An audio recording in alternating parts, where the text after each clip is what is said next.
break into quick march, and the quick march is called Murray Firth.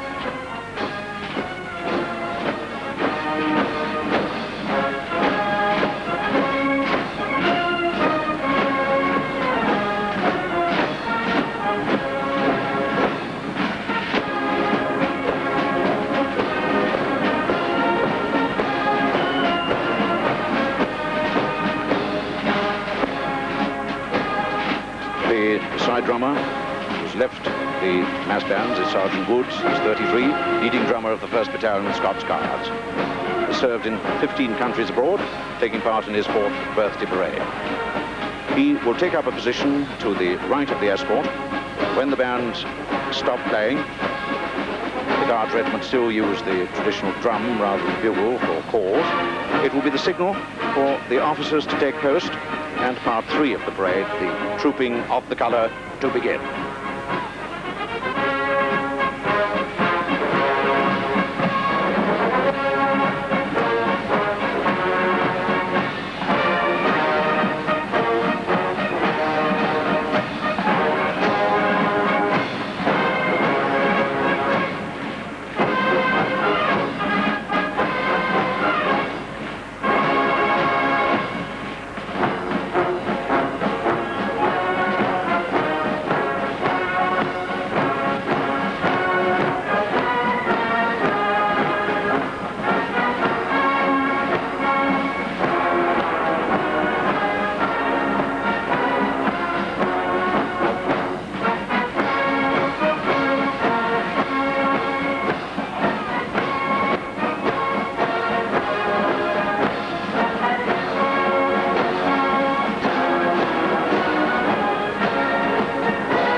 Sergeant Woods marches back to rejoin the mass bands.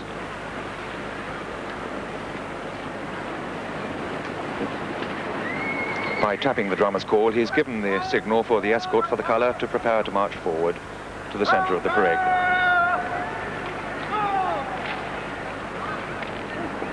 Command of the escort has now passed from the captain to the subaltern, and this is because it always used to be the subaltern's responsibility to command the actual trooping through the ranks. The captain of the guard would stand aside, and today he has moved to stand with the officers of number 2 guard during this part of the ceremony.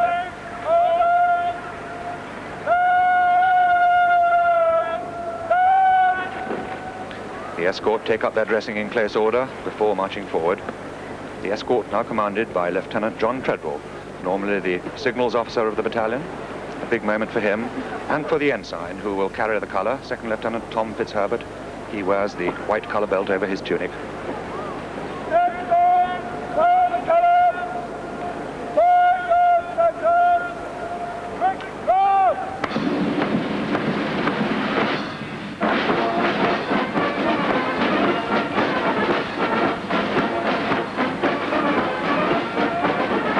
Music, the British Grenadiers, the traditional march used by all regiments at this point in the parade.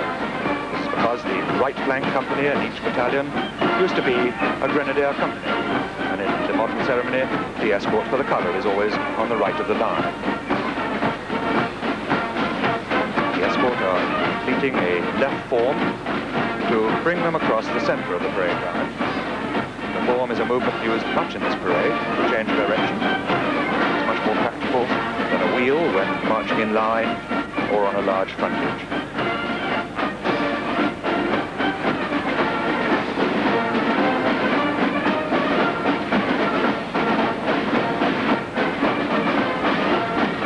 Lieutenant Treadwell, commanding the escort, waits until the mass bands have manoeuvred sufficiently to allow him space to march on. On his command, they'll step forward to take up their position in front of the colour.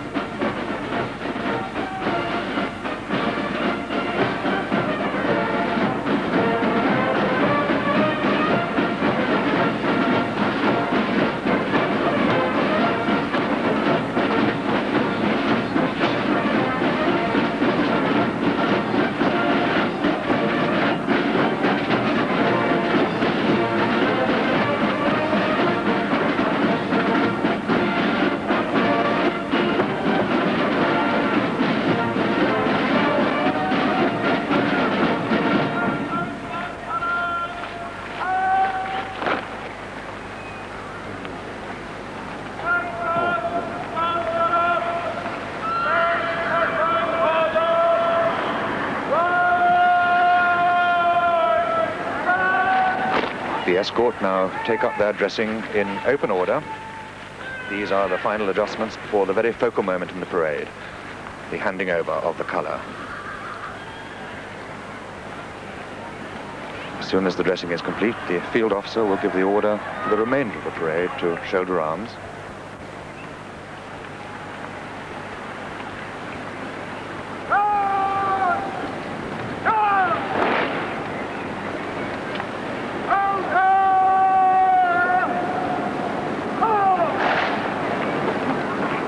Now, Regimental Sergeant Major Knight, the Sergeant Major of 1st Battalion Scots Guards, marches forward to take the colour and hand it over to the ensign. He carries a drawn sword, and this is the only occasion that a regimental sergeant major does this. Sergeant Major Knight is 38, he's been in the army for 21 years. The ensign, 2nd Lieutenant Fitzherbert, wearing the white colour belt, will step off and follow Sergeant Major Knight, and they will both halt together in front of the colour.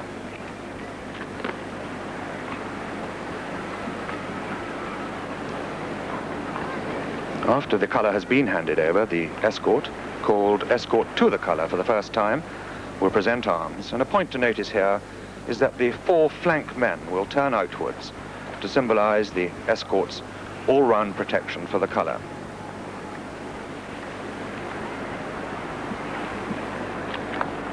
Second Lieutenant Fitzherbert, 21 years old, commissioned last year, has already this year captained his battalion's shooting team at Bisley, salutes, returns his sword,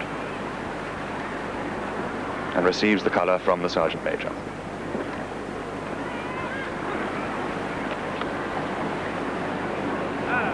And finally he will turn to face the escort.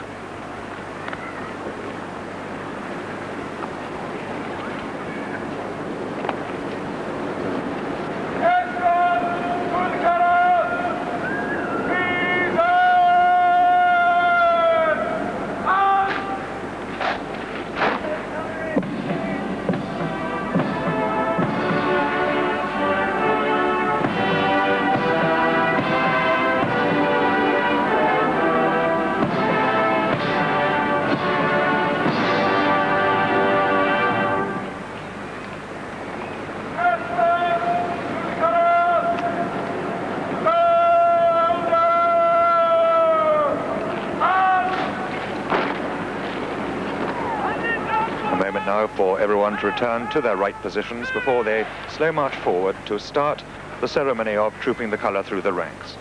They start at number 8 guard. Sergeant Major Knight returns to the rear of the guard. Sergeant Layton, who has held the colour until now, does the same. And the 2 colour sentries take up their position in the ranks. As soon as they're in position, the ceremony can start. The music will be the traditional slow march, the Grenadier March.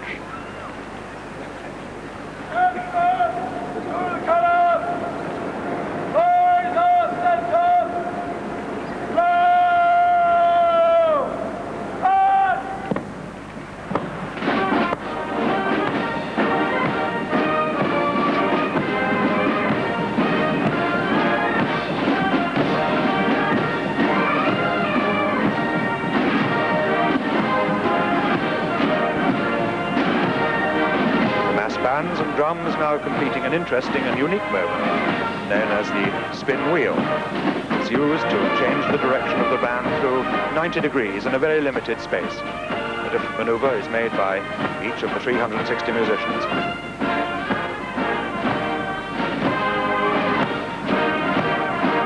It's one of the few ceremonial movements that have never been committed to paper. Each year the intricacies are passed on by those who have previously taken part. They finish up facing in 2 directions, and on a signal, those on the right turn about, and the movement is complete.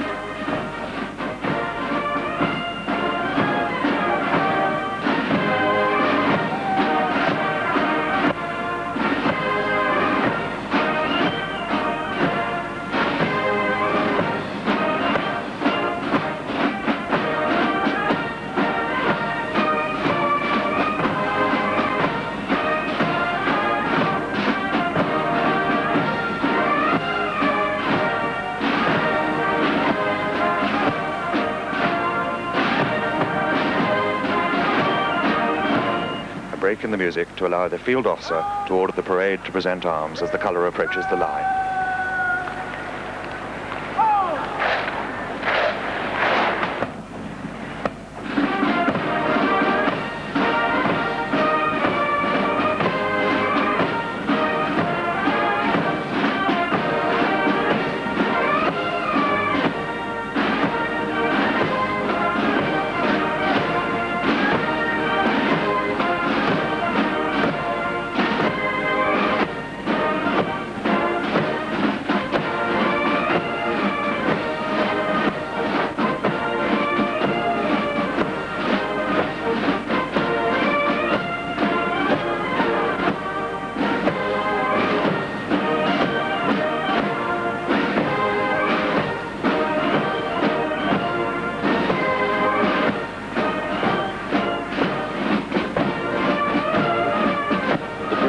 Grenadiers' slow march. In 1700, as the army gradually became organized as a regular force, battalion colours replaced the old company flags, individual devices, around which leaders rallied their men in battle. It became the practice to carry the colours down the ranks at the end of a day's march, and to escort them with due honour to the billet in which they were to be lodged for the night.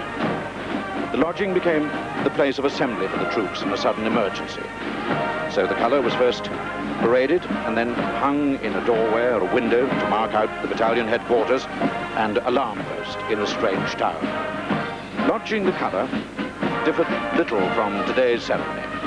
The colour is trooped, honoured, acknowledged and recognised by all ranks. And of course it has come to represent the spirit of the regiment to whom it belongs.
Centre of the Queen's colour, the 1st Battalion Scots Guards, surmounted by an imperial crown, the Royal Arms of Scotland. Black letters upon a crimson scroll, the motto En Ferus Hostis, behold a fierce enemy. Below, a sphinx with the legend Egypt, and on either side, the 38 battle honours.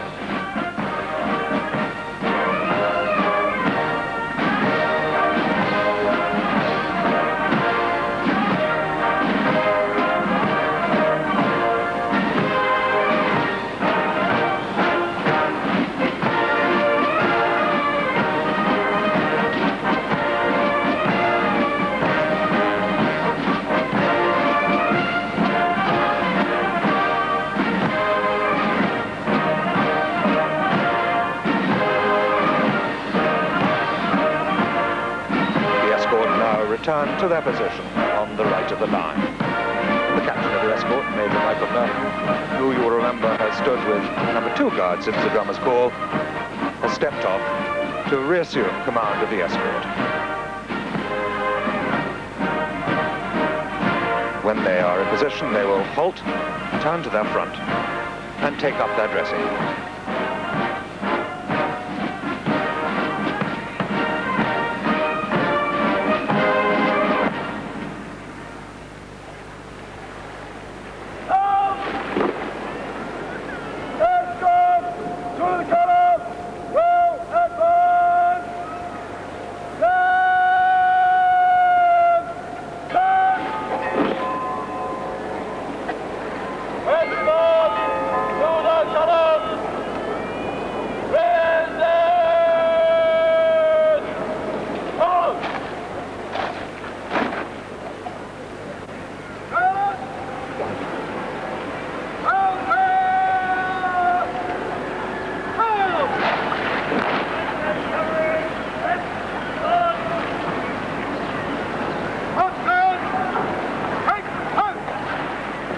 Now the form-up for the fourth part of this parade, the march passed in slow and quick time by the foot guards. The officers have been ordered to take post, and that gap in the escort is to allow the colour to pass to the rear.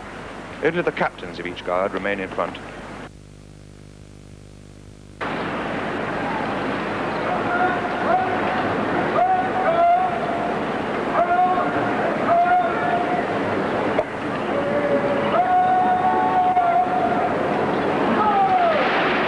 Numbers 1 to 5 guards turn about to carry out a form at the halt to bring them into a column of guards for the march past.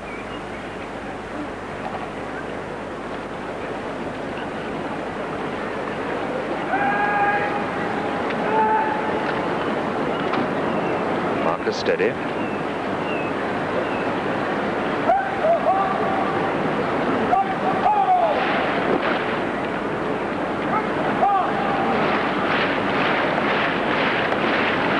And so the line opens up. This is a moment of relief for the guardsmen who've been standing still for well over an hour now. One really does appreciate this chance to move. However, it's not a moment to relax in any way, with the precision task of the march past still to come.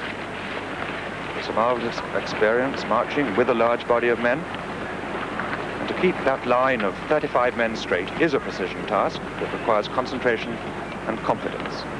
One is very dependent on one's colleagues, and it is the embodiment of teamwork. Just one man can spoil it.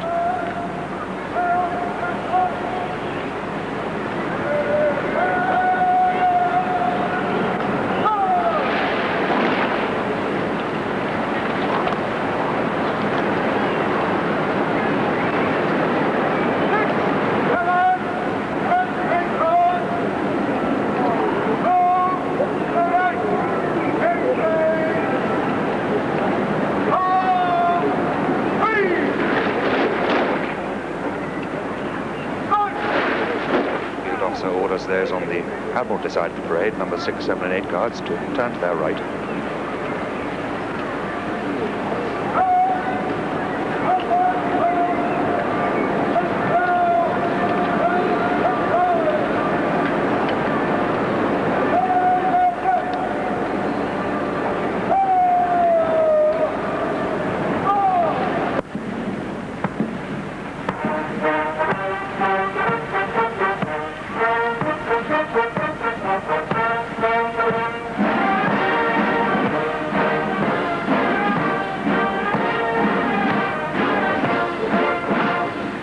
So the splendid march past begins. The slow march is the Duke of York.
Major of the parade, Major Hanning, Grenadier Guards, on rough copy.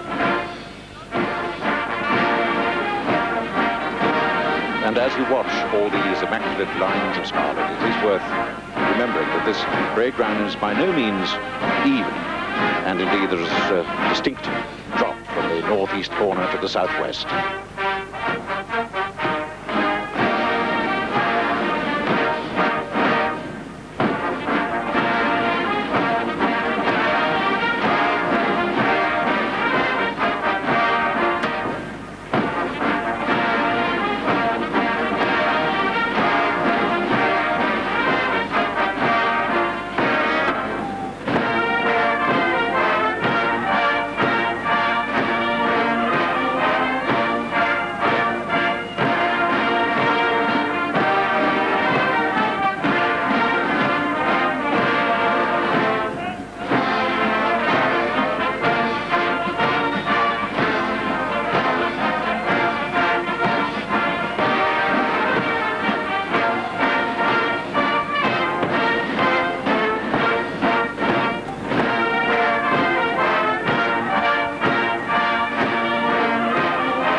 As the escort, number 2 guard, approach the saluting base. The music changes to the regimental slow march of the Scots Guards, garb of old Gaul.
Stately tune from Handel's opera Scipio, which is the regimental slow march of the Grenadier Guards.